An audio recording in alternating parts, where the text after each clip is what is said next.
কিন্তু কি করে নাই, গ্রহণ করে নাই।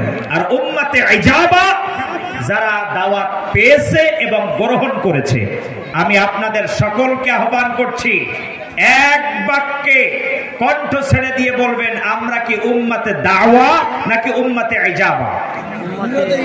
আরো জোরে বলেন, উম্মতে ইজাবা। তাহলে আমরা যদি উম্মতে ইজাবা হই, বিশ্বনবী সাল্লাল্লাহু আলাইহি সাল্লামকে আল্লাহ তাআলা বলছেন, কিতাবুন আনজালনা, এই কিতাব আপনার উপরে অবতীর্ণ করলাম। এখন বলুন, এই কিতাব এই সমাজে বাস্তবায়নের জন্য কাজ করবে কারা?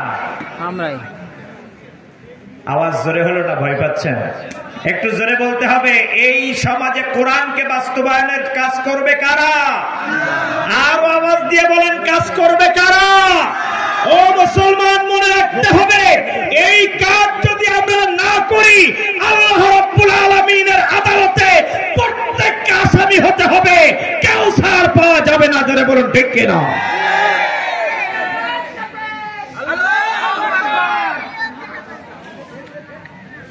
প্রিয় ভাইরা আমার, আল্লাহ তাআলা আপনাকে আমাকে যে প্রশ্ন করবেন, এতে কোনো সন্দেহ নেই। যদি বলেন কেমনে? প্রত্যেকটা নরনারী মা বোনেরা যারা শুনছেন, ভালো করে খেয়াল করুন। আপনি আমি মনে করেছি রমজানুল মুবারক রোজা পালন করলেই আমি তো জান্নাতি, এতে কোনো সমস্যা নেই। কি কথা সত্য না? আচ্ছা, রমজানের রোজা রাখলে আপনি জান্নাতি নিজেকে ভেবে নিলেন। এক একটা রোজার ধরুন আপনি 70 বছর দূরত্ব সৃষ্টি হলেন। এরপরে ইতিকাফ করলাম, এক এক দিনের ইতিকাফে আমার 3 পরীক্ষা পর্যন্ত আমার জাহান্নাম দূরত্ব সৃষ্টি হলো।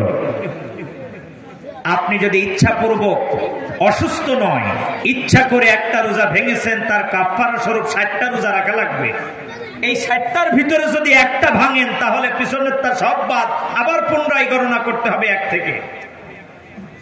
তাহলে রোজার যদি এই পরিমাণ গুরুত্ব থাকে, আপনাকে আমাকে মনে রাখতে হবে যে রমজানুল মুবারকে রোজা না রাখলে এই যদি হয় শাস্তি, অথচ বিশ্বনবী সাল্লাল্লাহু আলাইহি ওয়াসাল্লাম 2য় হিজরিতে বদরের দিন রোজাকে ভেঙে দিয়েছিল। জোরে বলুন, ঠিক কিনা?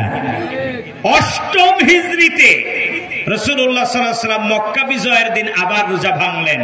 সাহাবায়ে কেরাম বললেন, ইয়া রাসূলুল্লাহ, আমরা কি রোজা রাখবো নাকি ভাঙবো?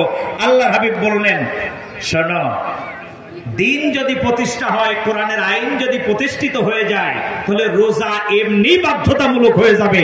জোরে বলুন, কথা ঠিক কিনা?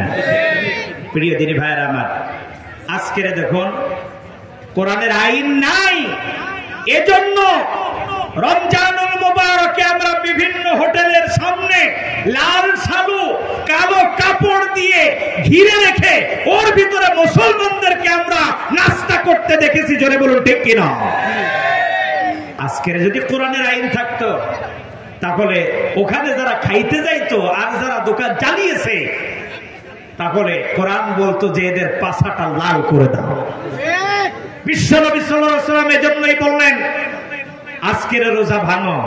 আমি নিজেও ভাঙলাম, কারণ রোজা যদি ভেঙে দাও, কোরআনের আইন যদি প্রতিষ্ঠিত হয়ে যায়, তাহলে রোজা এমনি প্রতিষ্ঠিত হয়ে যাবে। আজকের কোরআন নাই, এজন্য মুসলমানেরা সুস্থ থাকা সত্ত্বেও তারা দেখা গিয়েছে দিনের বেলায় ওপেনলি নাস্তা করেছে। এবার আসুন, তাহলে আমরা বুঝতে পারলাম যে আল্লাহ তাআলা কোরআন শুধুমাত্র নামাজ রোজার জন্য, সালাতুত তারাবি আর কিয়ামুল লাইলের জন্য দেন নাই।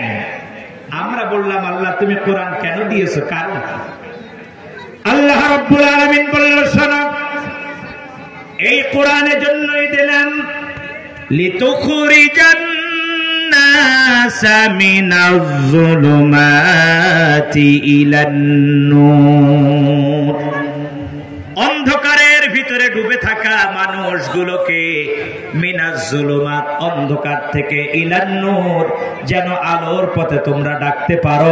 এজন্যই আমি এই কোরআনকে তোমাদের কাছে নাজিল করে দিলাম। জোরে বলুন সুবহানাল্লাহ।